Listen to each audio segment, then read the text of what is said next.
চট্টগ্রামে অনুষ্ঠিত হলো প্রীতি সাংবাদিক সমাবেশ।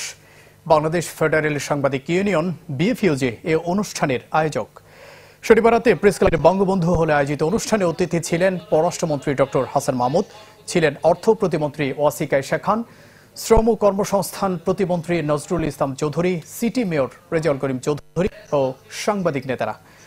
বক্তব্যে পররাষ্ট্রমন্ত্রী বলেন, সব রাষ্ট্রের সাথে সুসম্পর্ক দেখে বিএনপির গাত্রদাহ হচ্ছে, আর কোটা বিরোধী আন্দোলনে বিএনপি ঢুকে পড়েছে বলেও মন্তব্য করেন মন্ত্রী। ছাত্রছাত্রীদের কোটা আন্দোলনের মধ্যে বিএনপি ঢুকে পড়েছে এবং মির্জা ফখরুল ইসলাম আলমগীর সাহেব এ নিয়ে কথা বলছেন, সমর্থন দিচ্ছেন।